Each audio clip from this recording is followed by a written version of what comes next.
Chapter 6, Summoned to the Palace by the King from the Fugitive King, Elizabeth Rice, Handford.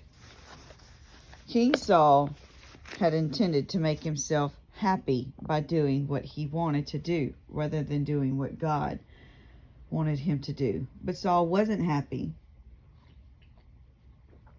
Not at all. The whole world seemed gloomy. And Saul didn't know what to do about it.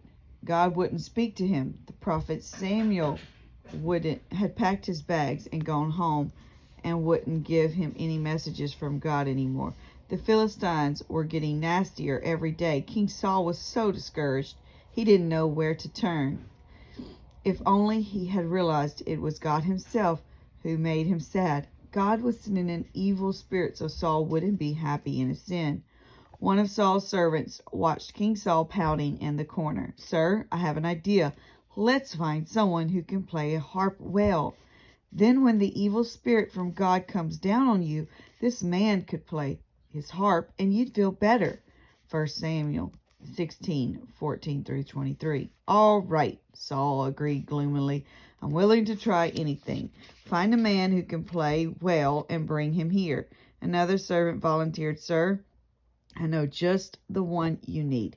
He's one of the sons of Jesse, the Bethlehemite. He plays the harp like an angel. You'd like him too. He's a mighty brave man, has good sense, knows how to act. Right? He's a comely fellow, and the Lord is always with him. Sir, why don't you have David come to the palace to play for you?" Saul sent an urgent message to Jesse in Bethlehem. "Please send to me your son David, who is with the sheep." And that's where the messengers found David too, with his sheep. Though he had been anointed to be the new king, and through the power of the Holy Spirit was on him, David had gone back home to do the work he had been assigned, taking care of sheep. No one guessed the deep thoughts that troubled his mind. No one knew how he brooded and prayed. All others knew was that he faithfully did the job his big brothers despised. When David arrived at the palace in Gilboa, leading a donkey laden down with gifts from his father, Saul could hardly believe his eyes. How could this young boy be the one whom his servant had described? A mighty, violent man, a man of war? While this David was just a boy. But then Saul looked into David's eyes, and David stood calmly at ease. He didn't seem brash or presumptuous. He seemed to be confident and simple, just a good young man. All the love of Saul's unhappy heart poured out toward David. Saul sent another message to David's father. "I must have this young man. Please let David stand before me and serve me. He has found favor in my sight." Of course, Jesse consented. How could he refuse the request of a king? So David became Saul's bodyguard. David carried his armor for him. David was careful to stay alert, just as he had when his sheep were in danger. For the king had enemies too, and David did not intend to let them hurt his king. When the evil spirit from the God came to trouble the king, David would pick up his harp he had made. He would strum it softly and sweetly. Sometimes he would sing a psalms he had written. As he prayed, King Saul would feel happy and refreshed. The evil spirit would go away, and Saul would not feel so discouraged. One day, a sentry rushed in. "Sir, a rider with news from the west. Bring him at once."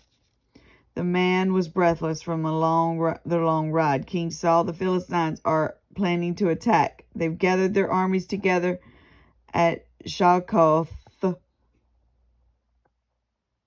in Judah. There are thousands of men, sir. The general of the army thinks you ought to come yourself and lead our men." King Saul leaped to his feet, shouting out orders as he ran. He sent his oarsmen to every section in the country, commanding all able-bodied men to come as quickly as they could to ride to the valley of Elah. David's three big brothers, Eliab, Abinadab, and Shammah, all heard the news and reported for duty at once. They were mustered into the army, ready for the immediate action. But David, poor David, he had been the king's bodyguard. But when the crisis came, everyone thought he was too young to fight the Philistines. They wouldn't even let him ride to battle with the king. They sent him home to his father. And when Israel was having to fight for its life, David had to do the dull, unexcited job of tending his father's sheep again. With all his heart, David longed to help in the war, but he did his sheep watching cheerfully without a murmur of complaint. But there was no joy in King Saul's army at the valley of Elah. Thousands of men had answered the king's summons, and they left their fields, mills to hurry in to the king's side. They pitched their tents and dug trenches so they could dodge the Philistines' arrows. They did a lot of talking and a lot of running. They did a lot of trembling, but they didn't do any fighting. And no wonder, every morning, evening, a great big giant of a man strode out of the Philistine camp and yelled across the valley, "Hey everybody, listen to me. There's no use in everybody getting killed in this war. Instead of fighting each other in the battle, you send just one man to fight me. If your man wins, then the Philistines will serve you. If I win, then you Israelites will be our slaves." Then the giant would lift his voice to a terrible roar. "Send me a man that we may fight together." His idea sounded reasonable until an Israelite soldier got a glimpse of the man. When a soldier would stealthily creep over the trench to get a look at him, he'd run in terror for his life. The giant Goliath was as tall as a house.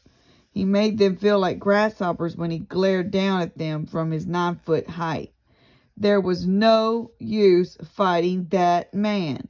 He'd smash them as flat as a pancake with his open hand.